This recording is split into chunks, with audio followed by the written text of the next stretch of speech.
እስልምና የሚናገሩ ኦሮምኛ የሚናገሩ ጥቃቱ እንዳደረሱባቸው ነው የነገሩት። ቤተ ክህነቱ ደግሞ የሰጠው መግለጫ ምንድነው? እዛ አካባቢ ሃይማኖታዊ አይደለም ያለው። ስለዚህ ሃይማኖታዊ አይደለም ይሄ ነገር የሚለውን ትርክት ለማምጣት ነው ጀዋር ይህንን የተናገረው። መለስ በአንድ ወቅት ፓርላማ እንደተናገሩት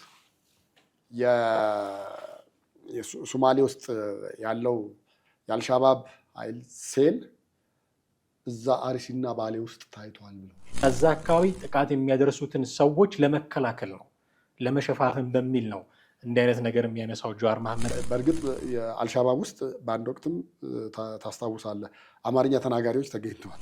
በአብያተ ክርስቲያኖች ሲቀበር ሰዎች ሲያለቅሱ አይተናል። የሚደብቀው አይደለም እውነቱን ያለውን እውነት አምኖ ተቀብሎ እውነቱን ለመፍትሄው መስራት ነበር የሚያዋጣው። ጀዋር ግን እሱ ላይ አይደለም የበረታው። የእሱ ብቻ አይደለም እኮ አሁን እኮ እዚሁ አርሲ ውስጥም እኮ የተደራጁ ፋኖች አሉ እኮ ነው መረጃ የሰማን ያለ ነው። እና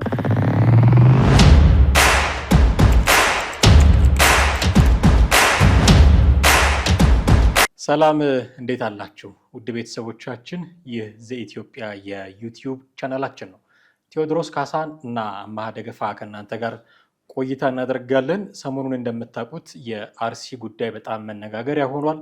እዛ አካባቢ ያለው ግጭት ወዴት ያመራል? ማን ነው ኃላፊነቱን የሚወስደው?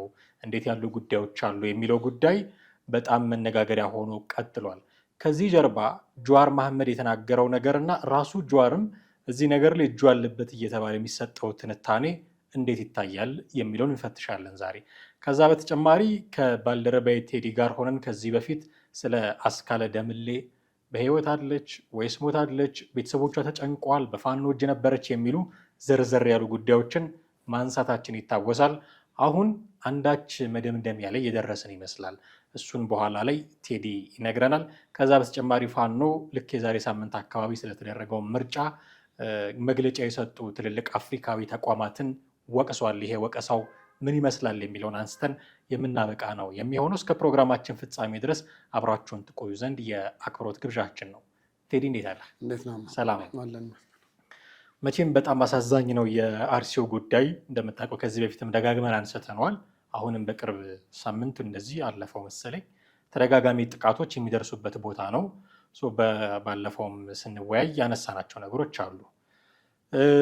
ከዚህ ጀርባ በጣም በርካታ ነገሮች ይነሳሉ። ግን ጀዋር መሐመድ እዚህ ጉዳይ ላይ ሀሳብ እንዲሰጥ ሲጠየቅ ያነሳው ነገር ጥቃቱን የሚያደርሱት መንግስት ራሱ ያደራጃቸው የአማራ ገበሬዎች ናቸው፣ ሚሊሻዎች ናቸው የሚል ነገር ተናገረ።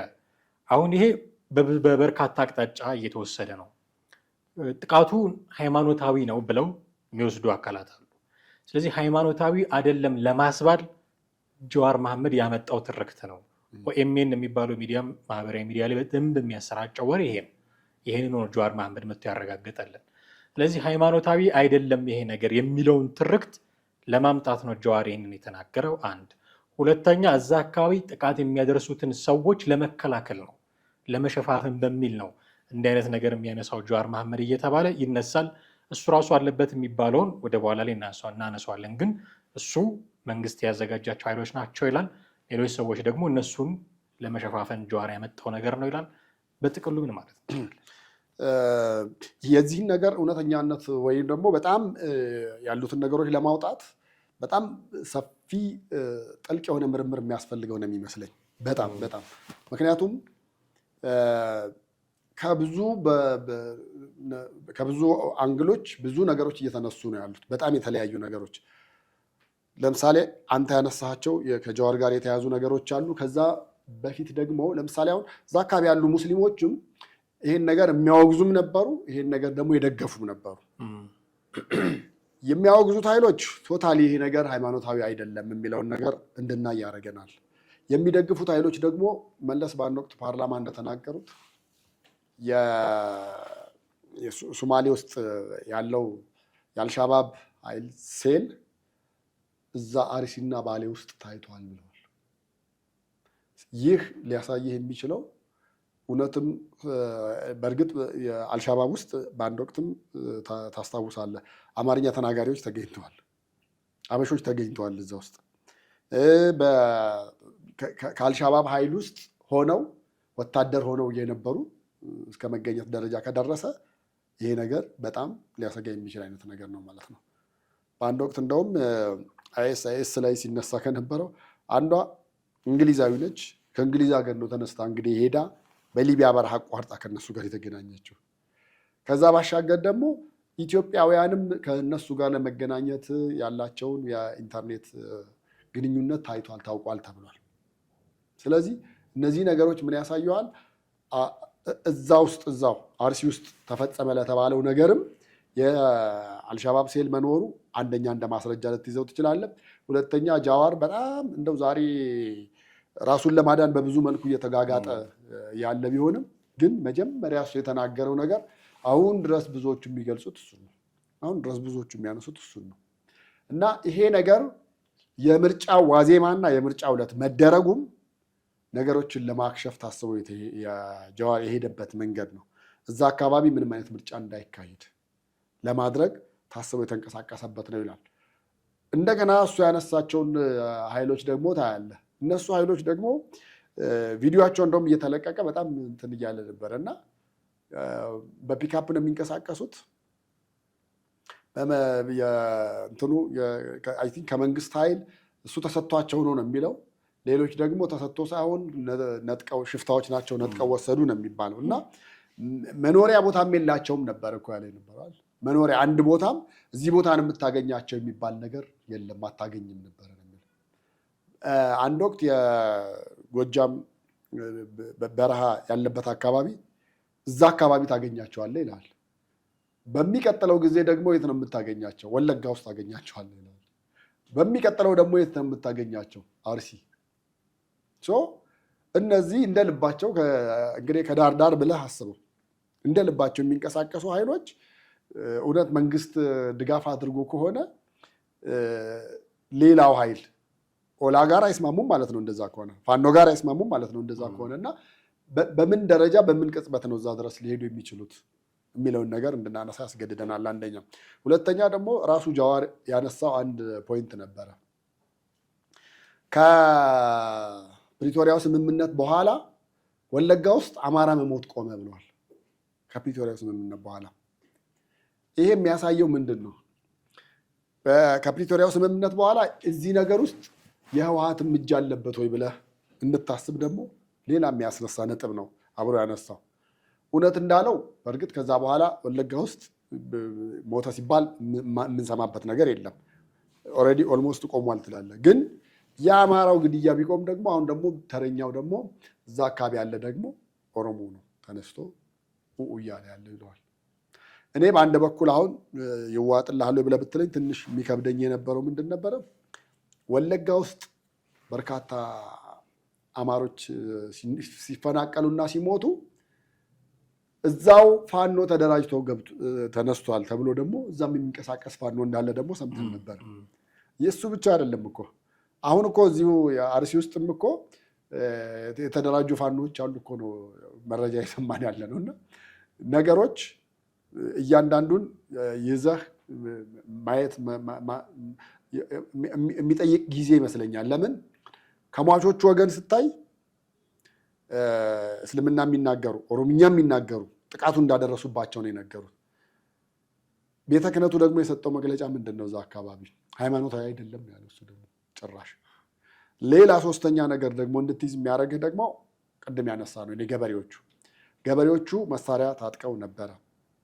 መንግስት አንዳንዴ የሚወስዳቸው እርምጃዎች መልሶ የጥፋት መንገድ ምናምን ሲሆኑ ታያለህ። ለምሳሌ እዚህ ዝቋላ ያሉትም ጋር እንደዚህ አድርጎ ነበር፣ አስታጥቋቸው ነበር። ራሳችሁን ተከላከሉ ብሎ ማለት ነው።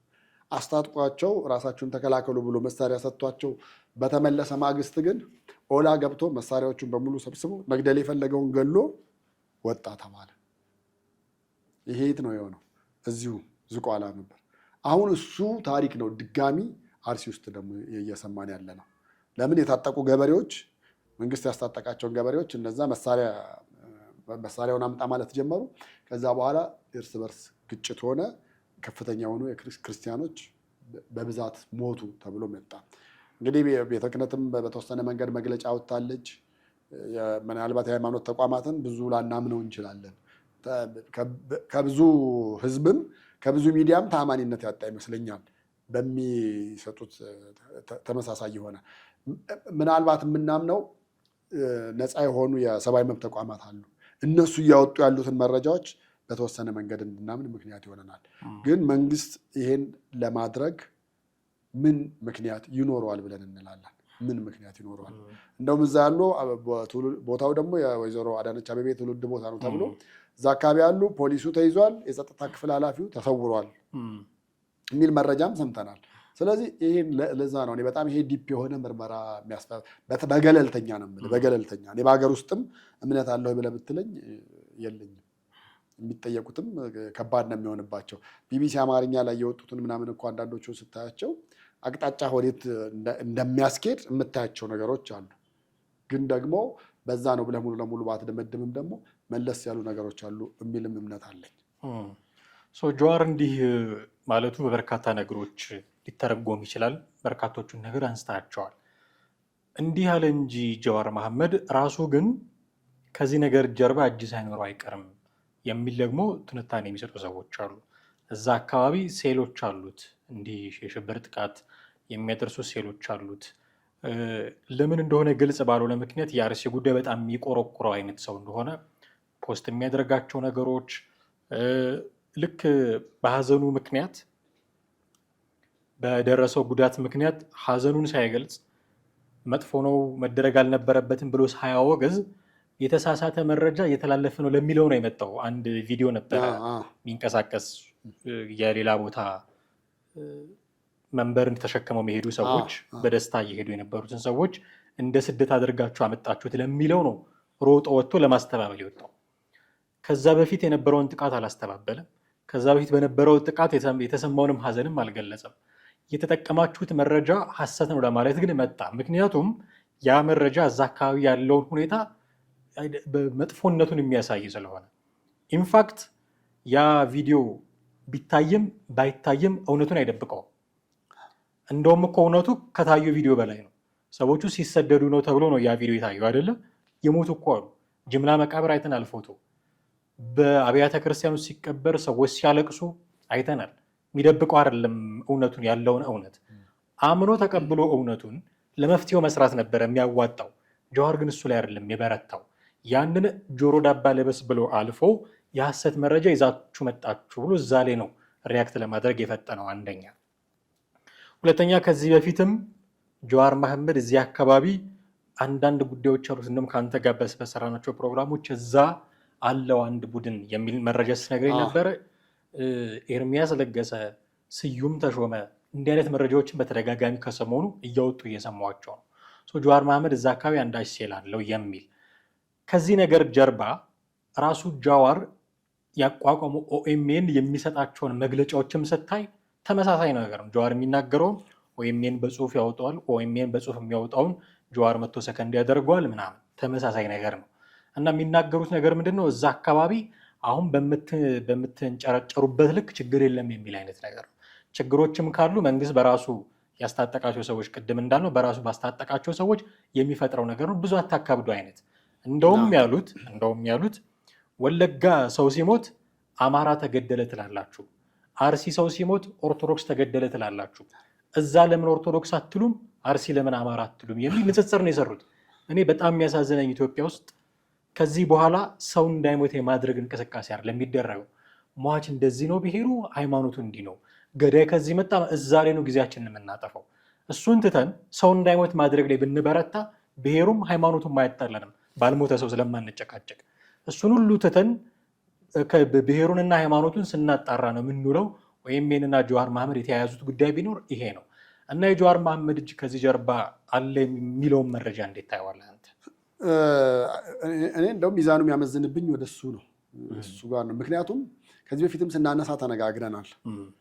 ጀዋር አርሲ ውስጥ በእርግጠኝነት በዶላር የላከ በሱ የሚተዳደሩ ኃይሎች አሉ። እነዛን ኃይሎች ነው አሁን መንግስት እንደው በዛ በዚህ ብሎ ሄዶ ገብቶ የራሱን መንገድ ተጠቅመው እነዛን ኃይሎች ደግሞ ከሱ ጋር ያላቸውን ግንኙነት አንደኛ መቁረጥ፣ ሁለተኛ እዛ አካባቢ ያለውን ሴል ደግሞ ሙሉ ለሙሉ ዳሜጅ ማድረግ መቻል አለበት። ያ ኃይል በጣም በጣም በጣም አደገኛ ነው። ለሀገርም አደገኛ ነው፣ ለመንግስትም አደገኛ ነው። አደገኛ የሚያስደርገው ደግሞ ነገር ምን መሰለህ? በፍጹም ልታጠፋው የማትችለው አይነት ነገር ነው። ለምሳሌ መሬት ውስጥ ያለ ውሃ አለ እና ያንን ውሃ በዚህ በኩል ሲወጣ አንተ በዚህ ጋር ብትደፍነው በዛ ጋር መልሶ መውጣቱ አይቀርም። በዛ ጋር ማድረግ መቻል ያለብህ ሌላ መካኒዝም መጠቀም አለብህ። ያንን ውሃ ሙሉ ለሙሉ ሊያደርቅ የሚችል ዘር አምጥተህ እዛ ብትዘራ እንደዛ አይነት ነገር ባህር ዛፍ ምናምን ሌላ ነገር በቃ እንደዛ አይነት ነገር ነው መደረግ መቻል ያለበት እንጂ ቀጥታ ጦርነትም ስለፈጠርክ ምንም ስላረክ አይደለም። በቃ ያ የትውልድ ቦታው ላይ ያለ ነገር መቼም የማያቆም መጀመሪያም በነገራችን ላይ ከለውጡ በፊት በነበሩት ጊዜያት እያንዳንዱን እዛ አካባቢ ነበረ የበለጠ የእሱን ኃይል እያደራጀ ያለው። ከዛ በኋላ አርሲ ብቻ እኮ ሆኖ አልቀረም። ከዛ ወደ እነ ሻሸመኔ ምናምን እንዲመጣ ምክንያት ሆነ። ከዛ በኋላ ወደ እነ ዝዋይ ምናምን ባቱ እንደነዛ ከተሞች ሁሉ እየተስፋፋ ወደ ባሌ መሄድ ተሞክሮ ነበረ፣ አልተቻለም። በተወሰነ መንገድ ባሌ አካባቢ ያለው ህዝብ ማህበረሰብ አክራሪ እስልምናን አይቀበልም። ሙስሊም አለ፣ ብዙ ሙስሊም አለ፣ ግን አክራሪ እስልምናን የሚቀበል አይደለም ያለው። ከክርስቲያኑ ጋር አብሮ ይኖርና ይሄ እኩል አይነት አኗኗር አብሮ ይኖር የነበረ የሃይማኖት የብሔር ልዩነት ሳይኖር አብሮ ያከብር የነበረ ማህበረሰብ ስለሆነ ነው ጀዋርን ያልተቀበለው። ከዛ ውጭ ግን አርሲ አካባቢን ሙሉ ለሙሉ ከመቆጣጠሩ በፊት መንግስት ይህን እንደ የቤት ስራ ወስዶ በጥናት የማይደገም አይነት አድርጎ እርምጃ መውሰድ መቻል አለበት። እዛ ቦታ እንደውም እኔ ፎርኤቨር ይሄ ነገር ሙሉ ለሙሉ እስኪጸዳ ድረስ የፌዴራል ፖሊስ ወይ ደግሞ መከላከያ እዛ መሆን መቻል አለበት። እዛ የራሱ ቤዝ ካምፕ አስቀምጦ አለዛ በዚህ ዓመት እርግጠኛ ነኝ ይሄ ለሶስተኛ ጊዜ ምናምን ይመስለኛል ይሄ ጥቃት የተፈጸመው። ሁሌ ሻማ እየለኮስን ሁሌ ያዝነናል እያል ሁሌ ኦርቶዶክስ ማቅለበሰች እየተባለ ከውጭ ሌላው ኃይል መጥቶ ህመሙን እየቀሰቀሰ አገር ውስጥ ያለው እንደዛ አይነት መቀጠል መቻል የለበትም። ይሄ ነገር መቼም ቢሆን ሊቆም የሚችለው የጀዋርን ሴል እዛ ያለው ሙሉ ለሙሉ ማድረቅ ማጥፋት ሲቻል ብቻ ነው። ከዛ ውጭ ኦኤምኤን እኮ ዛሬ ከቴሌቪዥን ላይ እንትን ቢልም ሶሻል ሚዲያው ላይ የሚጽፋቸውን እያየን ነው። ጭራሽ የማላገጥ የተገላቢጦሽ አይነት ነገር ነው። በዛው ልክ ደግሞ ከሱ መደዳ ደግሞ የምትመድባቸው የብልጽግና ባለስልጣናትም አሉ። ምንድን ነው እየጻፉ ያሉት? በቀደም የኳስ ጨዋታው የአርሰናል ድጋፉን ኮንሰርቱ መካሄድ አለበት፣ ጽንፈኛው ኃይል ነው እንዳይካሄድ ቢፈልገው እያሉ በፌስቡክ ገጻቸው እኮ የብልጽግና ባለስልጣናት እኮ እየጻፉ እየለጠፉ ነው። ምን ማለት ነው?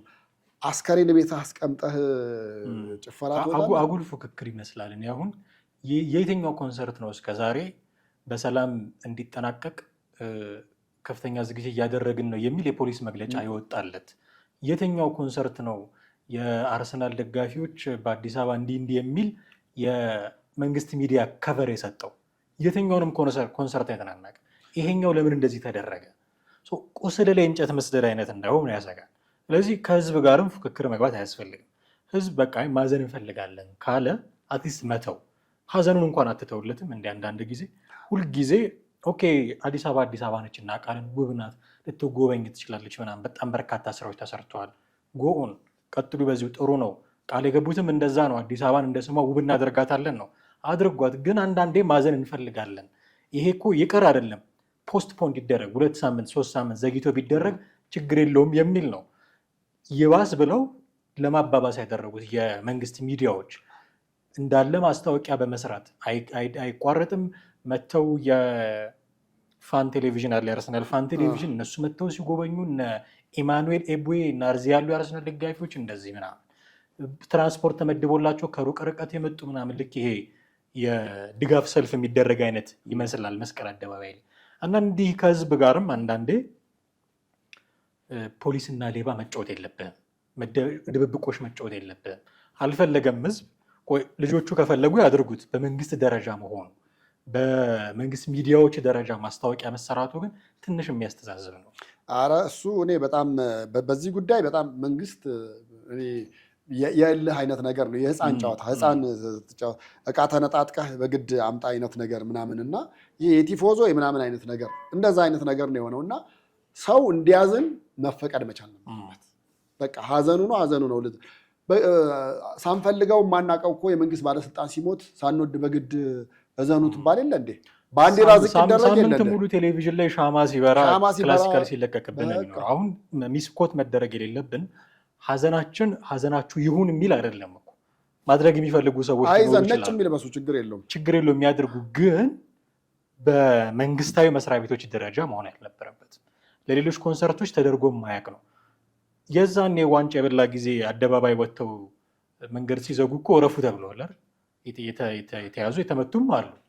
አሁን ለምንድን ነው የምታስተዋውቅላቸው? ያኔ ከልገል አሁን የምታስተዋውቅላቸው ለምንድን ነው? ስለዚህ ችግር አለ የሚል ነገር እንዳይኖር እንዳይሰማ ይፈለጋል። እንዲህ በማድረግ ለውጥ አይመጣም። ችግር መኖሩን አምኖ ተቀብሎ እሱን ለመፍታት ጥረት ማድረግ ነው። እሱ ነው ከልብ የሆነ መፍትሄ የሚያመጣው። ጥሩ ምንጭም የሚሆነው እሱ ነው።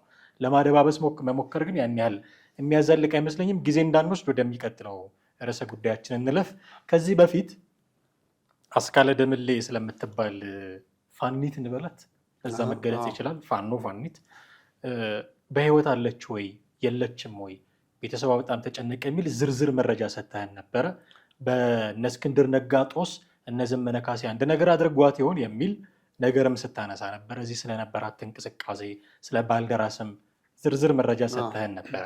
አሁን የሆነውን ነገር መጨረሻውን አረጋግጫለሁ ነው የምትለኝ? አዎ፣ አሁን የወጡት መረጃዎች ያየኋቸው ከትናንት ወዲያ ነው ምናምን በጣም የሚያሳዝን ነው እና ማረፏን የሚገልጽ መረጃ ነው።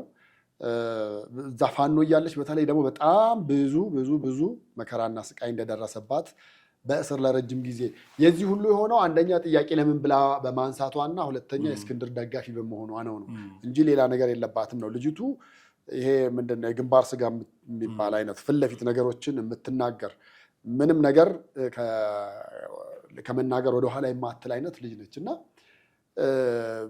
እሷ ደግሞ ታግላለች። እዚህም እያለች ነው የምልህ በሰላማዊ መንገድ እዚህ ያለም ስትታገል ነበረች። ባልደራስ ሆና እንደገና በየሚዲያውም ሄዳ ባልደራስን ለሁለት ለመክፈል የተደረጉ እንቅስቃሴዎችን፣ ንብረት ዘረፋዎችን፣ የማህተም ይዞ የፓርቲዎች መሀል ችግር ሲፈጠር የሚያደርጉትን አይነት እንቅስቃሴዎች በሙሉ መደረግ የለበትም በሚል በየሚዲያው ሁሉ እየወጣች በግልጽነት ትናገር የነበረች ነች።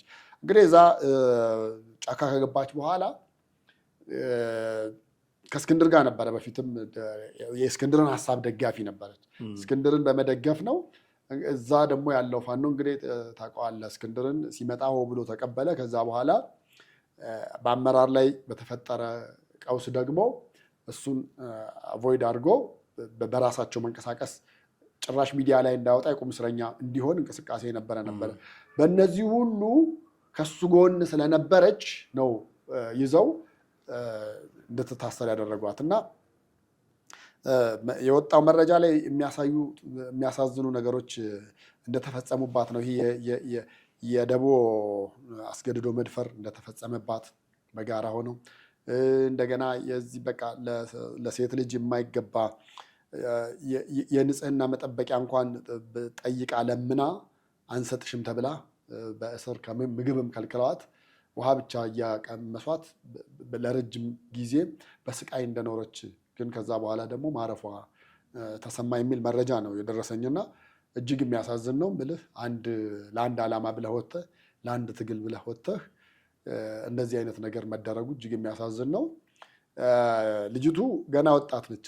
ገና ከዚህ በኋላ ብዙ የሚጠበቅባት ለሀገሯም፣ ለሕዝቧም፣ ለወገኗም በጣም ገና ብዙ ልትሰራ የምትችል ነበረ። ግን በሁለቱ ዞኖች ጸብ በመሀል የመስዋዕት በግ የሆነችው እሷ ነች እና እጅግ የሚያሳዝን ታሪክ ነው። በጣም ያሳዝናል። ባለፈውም እንዲህ አይነት ግምቶች እንዳሉ እናነሳ ነበረ። ቤተሰቧም ደግሞ ቁርጡም ቢያቅ የሚል ነገርም ስናነሳ ነበረ። ሰምተው እንደሆነ አላውቅም፣ ግን ይህም በጣም ልባቸውን የሚሰብር ነገር ቢሆንም አትሊስት ቁርጡንም ማወቅ ግን ትልቅ እርምጃ ነው የሚሆነው ብዬ አስባለሁ።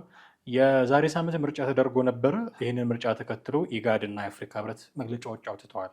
ይህንን መግለጫም ፋኖ ስለመቃወሙም እንዲሁ መረጃዎች ሰምተናል እና በእርግጥ እነሱ ምንም ነገር ቢደረግ ከመቃወም ወደኋላ አይሉም። ምርጫው ኦፍኮርስ እጹብ ድንቅ ሊሆን አይችልም። ምርጫው ራሱ የምርጫ ቦርድ የሚያመናቸው ቪዲዮዎች ያየንባቸው ማጭበርበሮች የተደረጉባቸው፣ አንዱ 6 ወር የታሰረበት፣ አንዱ ጣቢያ ሙሉ ለሙሉ የታገደበት፣ ስለዚህ እጹብ ድንቅ አይሆንም። ግን ሰማው በሪሌቲቭሊ ጥሩ ናቸው የሚሉ መግለጫዎችን የሰጡ አሉ። ኡሁሩ ኬንያታ ጭምር።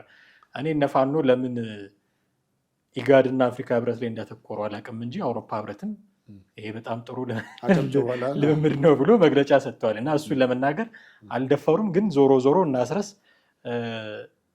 መግለጫውን አጣጥለውታል ብዬ አዎ በአውሮፓ ህብረት መጀመሪያ ሳንስቅ አንመለስም ነው የምልህ።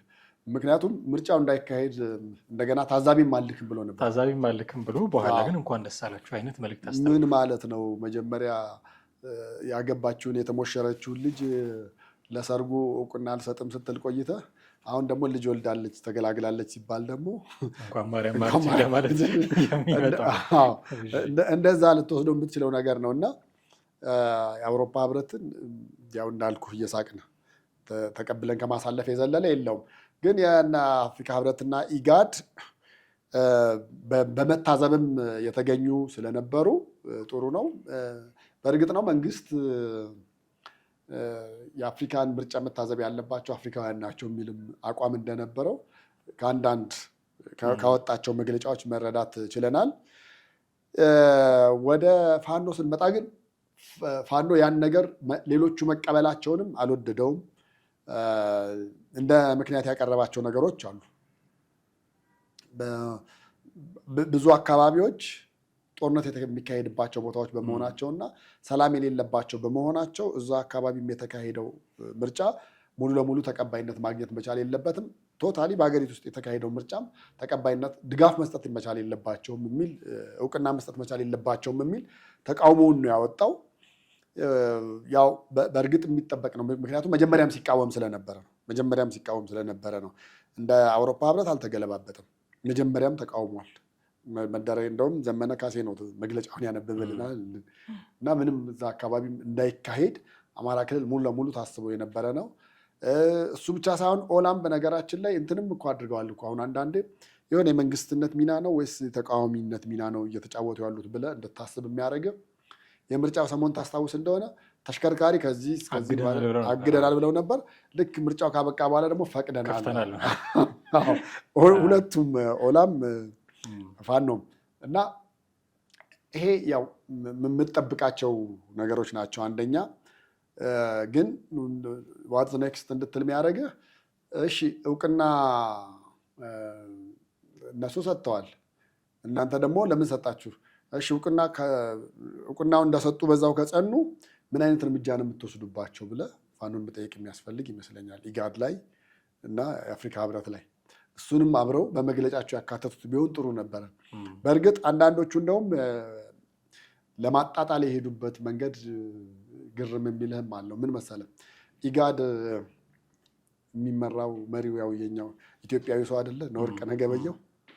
እንግዲህ የወርቅነህ ድርጅት የወርቅነህ ተቋምም እያሉ እየገለጹት አሉና አንዳንዴ ያው ብንቀበለው ጥሩ ነው። ለምሳሌ የዓለም የጤና ድርጅት እኮ ዋናው ዶክተር ቴዎድሮስ ናቸው አይደል?